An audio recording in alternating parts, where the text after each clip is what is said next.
नमस्ते and very good afternoon to all of you. तो हमने लास्ट क्लास में जितना भी ह्यूमन रेस्पिरेशन था उसको स्टडी कर लिया था। ह्यूमन रेस्पिरेशन में हमने बेसिकली सारे स्ट्रक्चर्स को देख लिया था कि एयर कहाँ से कहाँ तक मूव करेगी और एट लास्ट लंग्स में एल्वियोलाई में कैसे ऑक्सीजन और CO2 का एक्सचेंज होगा with the help of diffusion pressure. Okay, तो आज हम पढ़ने वाले हैं mechanism of breathing. So mechanism of breathing में दो पार्ट्स हैं या दो स्टेप्स बोल सकते हैं अपन, that is inhalation as well as exhalation.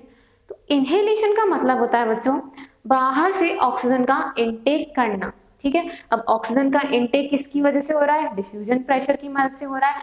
लेकिन अंदर के जितने भी स्ट्रक्चर्स हैं लंग्स से रिलेटेड वो किस तरीके से वर्क कर रहे हैं कि वो ऑक्सीजन को ले पाए, ये सब कुछ आएगा इनहेलेशन में।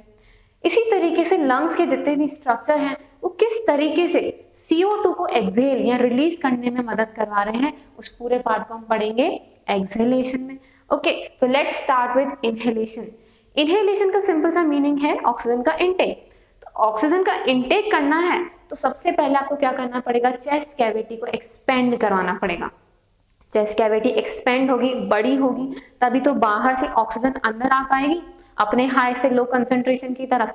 अगर आप उसको जगह ही नहीं देंगे मूवमेंट के लिए तो वो अंदर कैसे आएगी? इसलिए सबसे पहले क्या करेंगे? चेस्ट कैविटी को इंक्रीज किया जाएगा, एक्सपेंड किया जाएगा।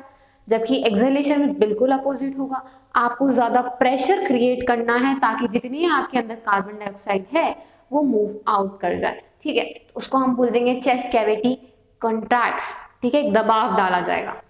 इनहेलेशन में क्योंकि हमको चेस्ट कैविटी एक्सपेंड करनी है तो आपको रिब्स को लिफ्ट करना पड़ेगा। लिफ्ट एज एन अपवर्ड नहीं होता, आउटवर्ड होता है। आउटवर्ड हो गया, ठीक है।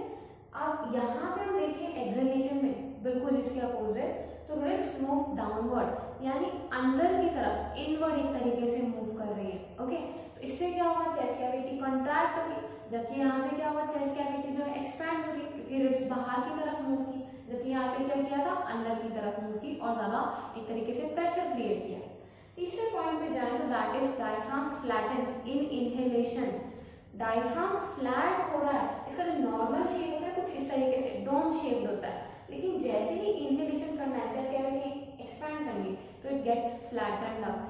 फ्लैटन होने से क्या होगा? अंदर की कैविटी को ज्यादा स्पेस मिलेगी, जिससे ज्यादा से ज्यादा एक तरीके से ऑक्सीजन का इनटेक किया जाएगा, तो डायफ्राम फ्लैटन हो गया। जबकि यहाँ पे बिल्कुल opposite, that is diaphragm becomes dome shape, यानी वो अपनी नॉर्मल शेप को रीगेन कर लेता है और ज्यादा दबाव नहीं डालता, लेकिन जो उसकी नॉर्मल शेप थी डोम, उसमें जरूर आ जाता है ताकि अंदर की कैविटी एक तरीके से कम ही रहे और कम रहने से CO2 जा पाए बाहर। जबकि इनहेलेशन में volume of the lung increases. आपने सब कुछ किया ही क्यों? ताकि वॉल्यूम ऑफ द लंग क्या हो सके? बढ़ सके। ठीक है, ताकि रिब्स जो है लिफ्ट हो जाए, डायफ्राम जो है फ्लैट हो जाए, चेस्ट कैविटी बढ़ जाए और इजीली ऑक्सीजन अंदर आ पाए। ठीक है, कोई प्रेशर नहीं है उसके ऊपर। जबकि यहाँ पे CO2 पे पूरा दबाव डालेंगे, वॉल्यूम ऑफ द लंग को डिक्रीज कराया जा रहा है पूरी तरीके से ताकि CO2 एक्सपेल हो सके या एक्सहेल आउट हो सके। ओके, आप इसको नोट डाउन कर सकते हैं।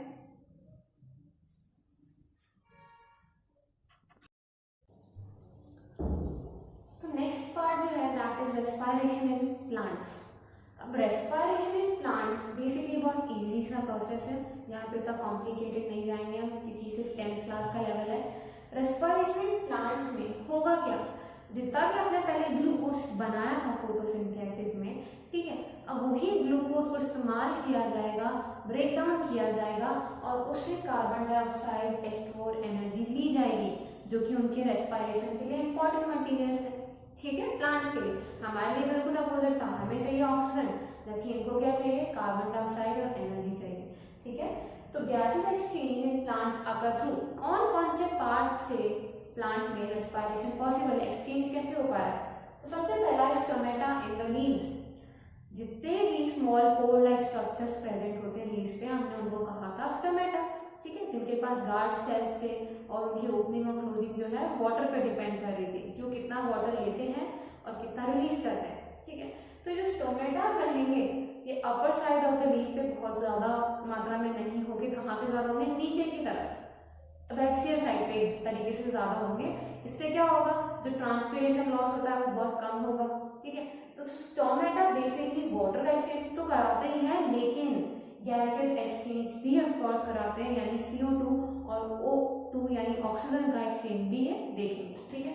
Similarly lenticels in the stem, जितने भी आप प्लांट में जो वुडन पार्ट्स होते हैं, ठीक है, बाहर का जो स्टेम वाला पार्ट है, तना, ठीक है, उसमें क्या रहते हैं, बहुत सारे होल्स रहते हैं बाहर की तरफ, उनको हम बोलते हैं लेंटिसेल्स। सिमिलरली जो फ्रूट की टिप्स होती है, फॉर एग्जांपल अगर ये कोई एप्पल बना रही हूँ मैं, ठीक है, ये एप्पल का जो टिप होता है जहाँ से उसकी वो छोटी सी एक तरीके से पेडिसल उसका स्टॉक प्रेजेंट रहता है, ये वाले कोर्स को हम बोलते हैं क्या, लेंटिसेल्स। ऐसे ही पेड़ में बहुत सारे, यहाँ पे बहुत सारे क्या होते हैं, पोल लाइक स्ट्रक्चर्स होते हैं जिनको हम बोलते हैं लेंटिसेल, यानी काफी सारे छेद दिखाई देते हैं आपको पेड़ के तने में भी, ठीक है, उनको बोला हमने lenticels. Then surface of the root, क्योंकि जो सरफेस ऑफ द रूट है यूनिसेलर है, वहाँ पे सिंगल सेल्स एक तरीके से लेयर प्रेजेंट रहती है, तो इजीली यहाँ से किसी भी चीज का डिफ्यूजन किया जा सकता है।